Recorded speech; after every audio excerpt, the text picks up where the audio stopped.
ठाकुर जी फल देख रहे हैं कौन से लेने। अब उंगली करके ठाकुर जी कह रहे हैं जेवारो दे दो, जेवारो दे दो, ये दे दो, ये दे दो। करते करते करते पूरी डलिया ही कह दी, बोले सबरी दे दो। गोपी बोली अरे लाला ये सब ऐसे ही ले जाएगो, कछु देगो ना मुकू। अरे ऐसे ना मिलो, कह रहे कछु देनो पड़े, चल कछु दे मुकू तभी मिलेगी।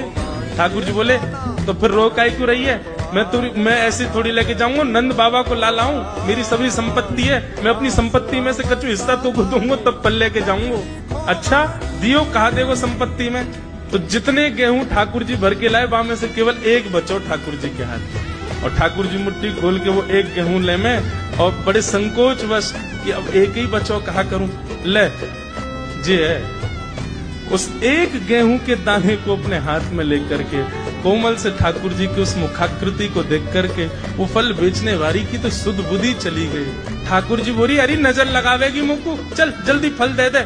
बोले फल दे तो तुम, लेके कैसे जाओगे, 4 आम के बराबर के तो तुम स्वयं हो, एक आम के ऊपर एक ऐसे 4 खड़े कर दूं तो इतने बड़े तो तुम खुद ही हो, कैसे लेके जाओगे। ठाकुर जी बोले बड़ी चिंता। तभी गोपी ने की अच्छा आओ मैं दूं।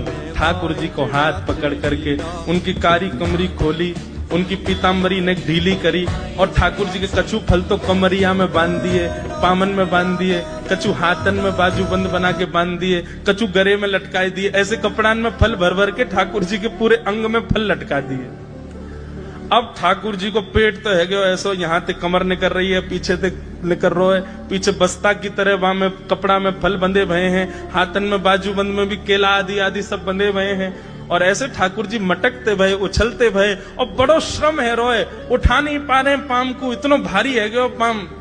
और जैसे तैसे खिसक खिसक करके नंद भवन की ओर जा रहे हैं। इस रूप को जब उस फल बेचने वाली ने देखा, उसने अपनी फल की डलिया उठाई, और फल की डलिया उठा करके जब सिर पर रखी तो आगे चलते हुए नेत्र बंद हो गए।